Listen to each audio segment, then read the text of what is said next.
2026 arrancó con todo, nos dejó un montón de noticias y la primera semana completa tuvimos un montón de acontecimientos, los cuales en este video vamos a analizar y vamos a ver cómo eso puede impactar en nuestro portafolio.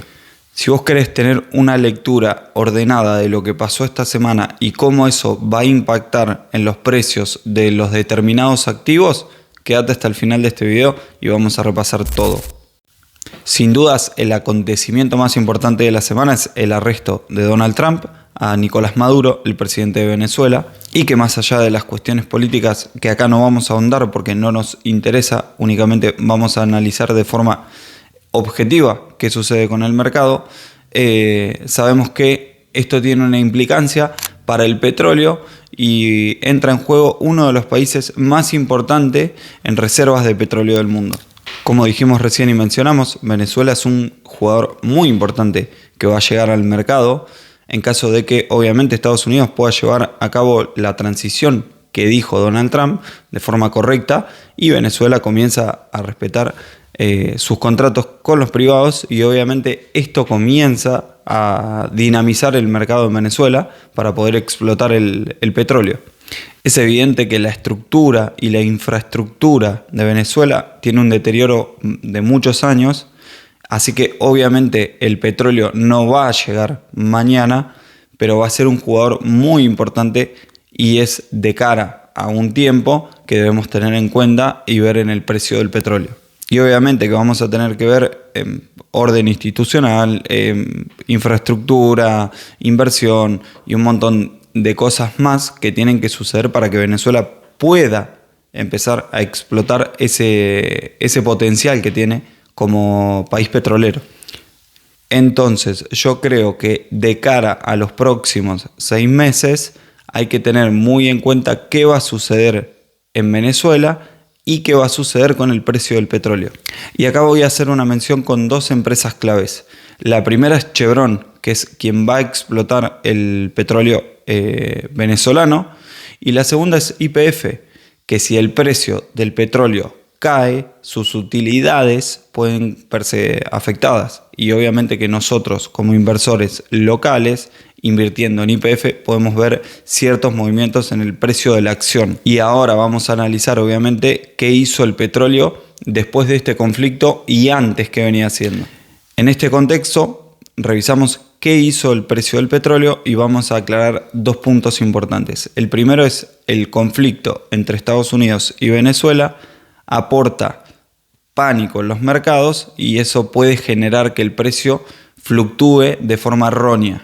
Mientras que si Venezuela entra al mercado, la oferta de petróleo va a ser muy mayor a la que es hoy y obviamente el precio puede bajar.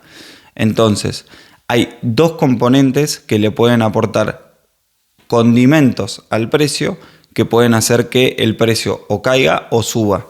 El WTI es el precio del petróleo en Estados Unidos. La semana pasada cerró la semana con el precio en $58.41, mientras que esta semana cerró en 58,23 por barril.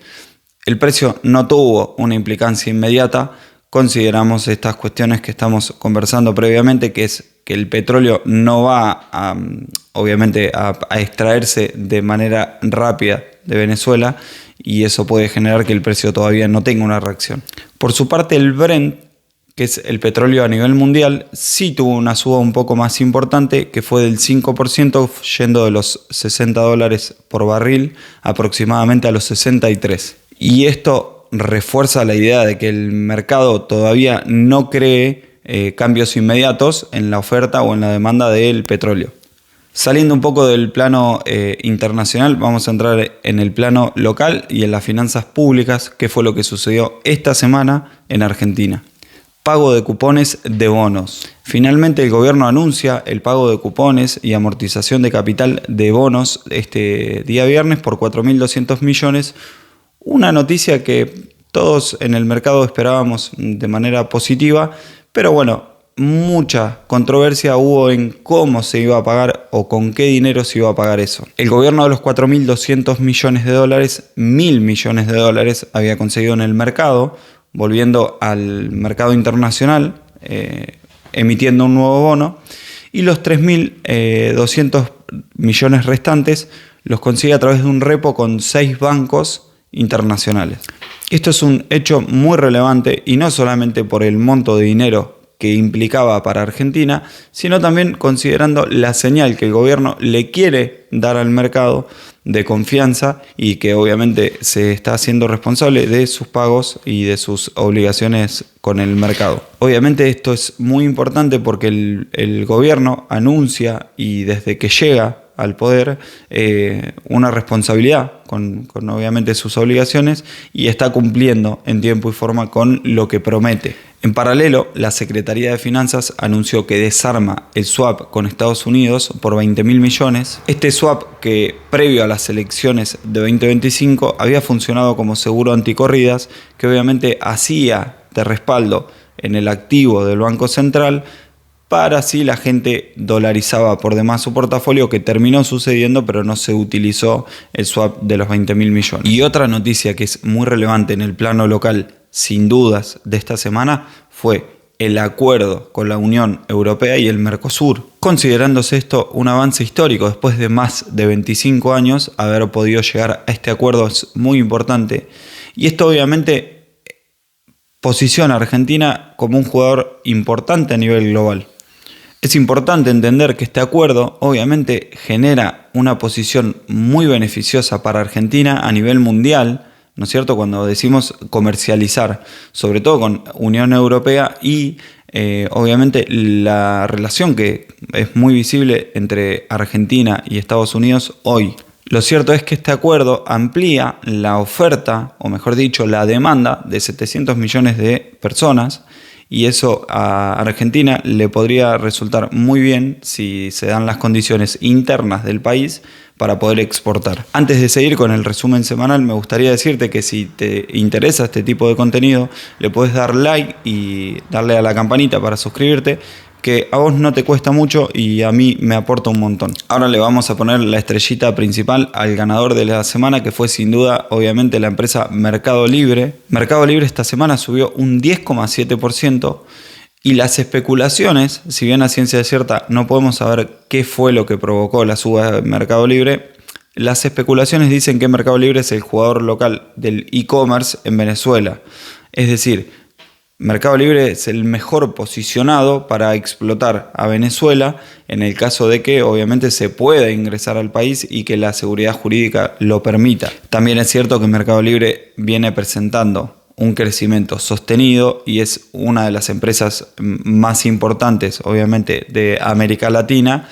Este dato es importante porque Mercado Libre aumentaría las utilidades de la empresa de manera sustancial, siendo Venezuela un mercado a explotar y siendo él el mejor posicionado para explotar ese mercado. Haciendo una visión general del mercado local fue bastante positivo. El Merval subió 1,85% en dólares, situándose en la zona del precio de los $2.041.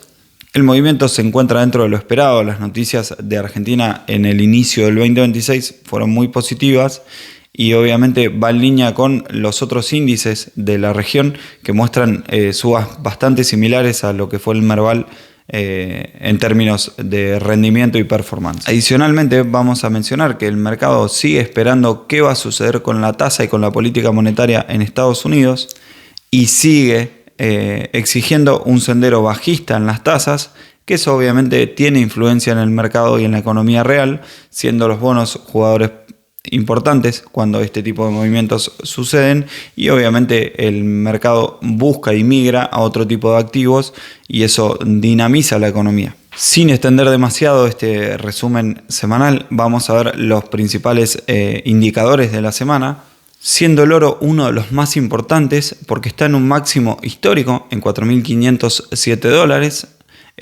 No es el máximo histórico, pero está muy cerquita del máximo histórico y esto nos indicaría en cierta forma que el mercado busca un activo refugio considerando un retroceso o digamos una corrección de los principales índices que también están en máximos históricos.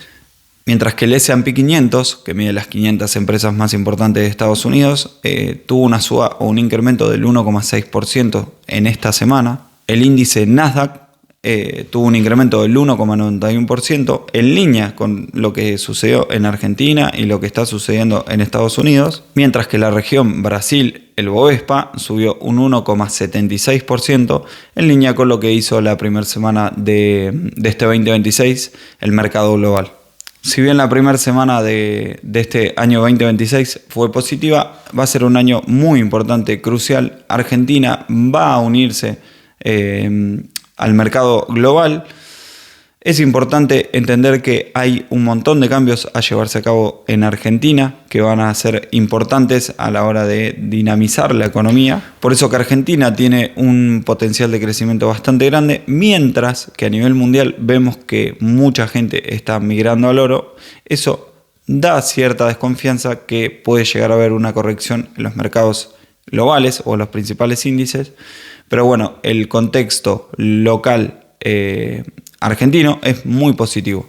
Y como siempre digo, lo más importante es saber leer el contexto y tomar decisiones en función de lo que nosotros creemos que puede llegar a ser el mercado, que obviamente después el resultado de nuestro portafolio va a decir si estábamos en lo cierto o estábamos equivocados. Así que hasta acá fue, amigos, esta semana, primer semana de enero de 2026. Obviamente la semana que viene, el domingo, los espero. Vamos a seguir haciendo este tipo de resúmenes semanales para que vos tengas información para tomar las decisiones correctas con tus inversiones y que obviamente este año sea un año positivo para tu portafolio y para tus inversiones. Gracias por haber llegado hasta el final. Un saludo enorme.